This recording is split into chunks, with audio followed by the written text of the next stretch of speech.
जय सिया राम मित्रों स्वागत है आप सभी लोगों का अपने इस YouTube चैनल लाइफ ऑफ सनातनी में। और स्वागत है आप सभी लोगों का श्री रामचरितमानस रामायण के एक और नए अध्याय में। तो मित्रों, जैसा कि आप सभी लोग जानते हैं कि पिछले वीडियो में श्री रामचरितमानस रामायण को अयोध्या कांड में दोहा क्रमांक 86 पर समाप्त किया था और आज यहीं से श्री रामचरितमानस रामायण को आगे बढ़ाने वाले हैं। जो अधूरी कथा छोड़ी थी उस कथा को भी आगे बढ़ाने वाले हैं। तो मित्रों, वीडियो को लास्ट तक जरूर देखें और वीडियो में आगे बढ़ें उससे पहले हमारा आपसे बस एक ही छोटा सा रिक्वेस्ट है। यदि आप लोगों ने अभी तक इस यूट्यूब चैनल लाइफ ऑफ सनातनी को सब्सक्राइब नहीं किया है तो नीचे जो सब्सक्राइब का बटन है उसे दबाकर चैनल को सब्सक्राइब कर लें, साथ ही दबा लें बेल आइकन घंटी को। चलिए मित्रों, बिना कुछ देरी के वीडियो में आगे बढ़ते हैं।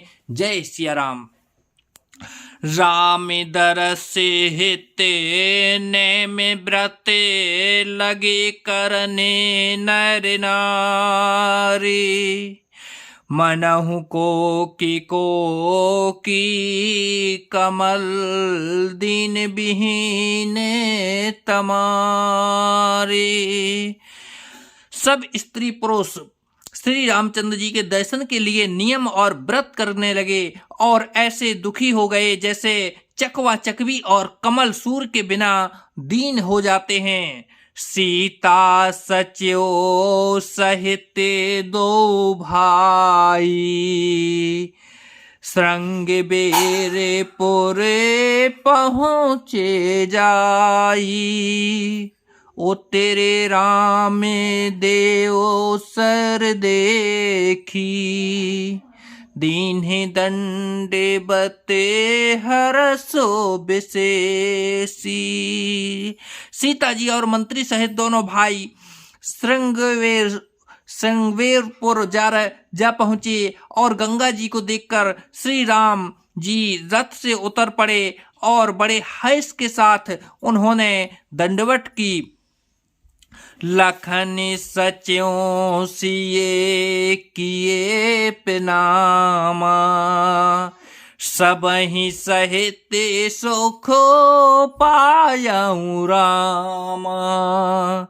गंगे सकले मुदे मंगल मूला, सब सुख करने हरने सब सूला। लक्ष्मण जी, सुमंत्र और सीता जी ने भी प्रणाम किया। सबके साथ श्री रामचंद्र जी ने सुख पाया। गंगा जी समस्त आनंद मंगलों की मूल हैं। वे सब सुखों की करने वाली और सब पीड़ाओं की हरने वाली हैं।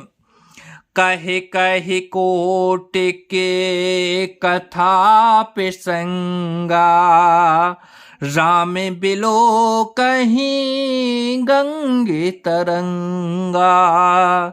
सच वही अनुजहि प्रिय ही सुनाई, विबुधि नदी महिमा अधिकाई। अनेक कथा प्रसंग करते हुए श्री राम जी गंगा जी की तरंगों को देख रहे हैं। उन्होंने मंत्री को, छोटे भाई लक्ष्मण जी को और प्रिय सीता जी को देव नदी गंगा जी की बड़ी महिमा सुनाई। मैं जनु कीन्हे पंथ श्रम गायाऊं, सोच जल पियते मुदते मन भायाऊं। सुमिरत जाहि मिटई श्रम भारू, तह श्रम यही लौकिक व्यवहारू। इसके बाद सबने स्नान किया जिससे मार्ग का सारा श्रम थकावट दूर हो गया और पवित्र जल पीते ही मन प्रसन्न हो गया। जिनके स्मरणता से बार बार जन्मने और मरने का महान श्रम मिट जाता है, उनको श्रम होना यह केवल लौकिक व्यवहार नरलीला है।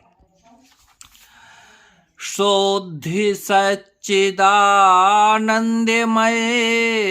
कंद भानु कुल के तो, चरित करते नरे अनुहरते संस्कृति माँ सागर से। तो शुद्ध प्रकृतिजन्य त्रिगुणों से सहित मायातीय दिव्य मंगल विग्रह सच्चिदानंद कंद स्वरूप सूर्य कुल के ध्वजा रूप भगवान श्री रामचंद्र जी मनुष्य के सादृश्य ऐसे चरित्र करते हैं जो संसार रूपी समुद्र के पार उतरने के लिए पुल के समान है।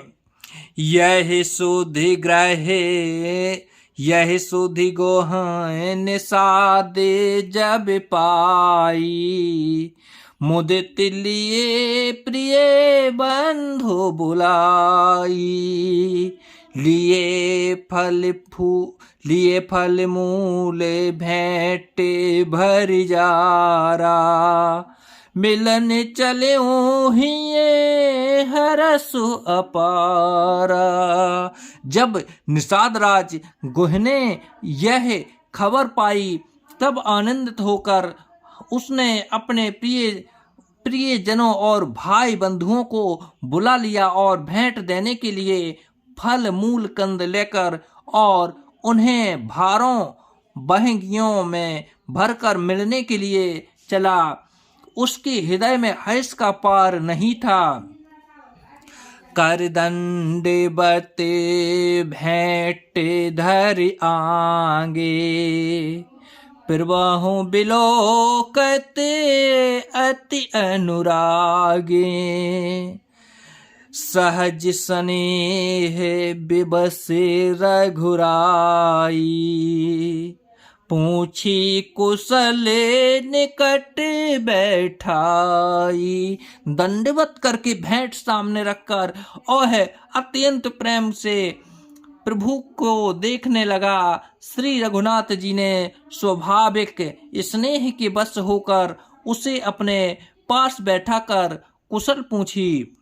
नाथ कुशले पदे पंकज देखें, भयं भाग्य भाजने मज जन लेखें, देव धरने धनो धामो तुम्हारा, मैं जनु नीच सहित परिवारा। निषाद राज ने उत्तर दिया, हे नाथ, आपके चरण कमल के दर्शन से ही कुशल है। आपके चरणा विंदों के दर्शन कर आज मैं भाग्यवान पुरुषों की गिनती में आ गया। हे देव, यह पृथ्वी धन और घर सब आपका है। मैं तो परिवार सहित आपका नीच सेवक हूँ। कृपा करई पुरे धारई पाऊ, थापई जनो सबो लोग सिहाऊ, कहूँ सत्य सबो सखा सुजाना, मोहि दीन है पे तो आय सुआना। अब कृपा करके पुर श्रृंगवेरपुर में पधारिए और इस दासी की प्रतिष्ठा बढ़ाइए, जिससे सब लोग मेरे भाग्य की बड़ाई करें। श्री रामचंद्र जी ने कहा, हे सुजान सखा, तुमने जो कुछ कहा सब सत्य है, परंतु पिताजी ने मुझको और ही आज्ञा दी है। बरस 4-10 बासोबन, मुनि व्रत बेसो आहारो, ग्रामे बासो नहीं उचित सुनी, गोहहि भयऊं दुख भारो। उनके अनुसार मुझे 14 बरस तक मुनियों का व्रत और वेश धारण कर और मुनियों के योग्य आहार करते हुए वन में ही बसना है। गांव के भीतर निवास करना उचित नहीं है। यह सुनकर गोह को बड़ा ही दुख हुआ। राम लखन सिए रूपे निहारी, कहीं सप्रेम ग्रामे नर नारी, ते पे तुमा तो कहा हूँ सखी कैसे, जिन्हें पठाए बने बालक के ऐसे। श्री राम जी लक्ष्मण जी और सीता जी के रूप को देखकर गांव के स्त्री पुरुष प्रेम के साथ चर्चा करते हैं। कोई कहती है, हे सखी कहो तो बे माता पिता कैसे हैं जिन्होंने ऐसे सुंदर सुकुमार बालकों को वन में भेज दिया है। एक कहीं भले भूपति कीन्हा, लोयन लाहो हम ही विधि दीन्हा, तब निषादे पति और अनुमाना, तरु सिंसुपा मनोहर जाना। कोई एक कहते हैं, राजा ने अच्छा ही किया, इसी बहाने हमें ही ब्रह्मा ने नेत्रों का लाभ दिया। तब निषाद राज ने हृदय में अनुमान किया तो अशोक के पेड़ को उनके ठहरने के लिए मनोहर समझा। ले रघुनाथ ही ठाऊं दिखावा, कहूँ राम सबे भांति सुहावा, पुरजन कर जो हारो घर आए, रघुबर संध्या करन सिधाए। उसने श्री रघुनाथ जी को ले जाकर वही स्थान दिखाया। श्री रघुनाथ जी ने देखकर कहा कि यह सब प्रकार से सुंदर है। पूर्ववासी लोग जोहर वंदना करके अपने अपने घर लौटें और श्री रामचंद्र जी संध्या करने पधारे। गोह सवारे साथरी डसाई, कुशिक सले यमय मृदुल सुहाई, सुचि फल मूले मधुरे मृदु जानी, दोना भरी भरे राखस पानी। गहने इसी बीच कुशल और कोमल पत्तों की कोमल और सुंदर साथरी सजाकर बिछा दी और पवित्र मीठे और कोमल देख कर दोनों में भर भर कर फल मूल और पानी रख दिया, अथवा अपने हाथों से फल मूल दोनों में भर भर कर रख दिए। सिये सुमंत्र भ्राता सहित कंद मूले फल खाए, शयन कीन्हे रघुवंश मणि पाए पलोटत भाए। सीता जी, सुमंत्र जी और भाई लक्ष्मण जी सहित कंद मूल फल खाकर रघुकुल मणि श्री रामचंद्र जी लेट गए। भाई लक्ष्मण जी उनके पैर दबाने लगे। तो जय सिया राम मित्रों, आज वीडियो को यहीं पर समाप्त करते हैं। श्री रामचरितमानस रामायण को भी यहीं पर समाप्त करते हैं। कल के वीडियो में फिर यहीं से आगे बढ़ेंगे। जब तक के लिए मित्रों, जय सिया राम।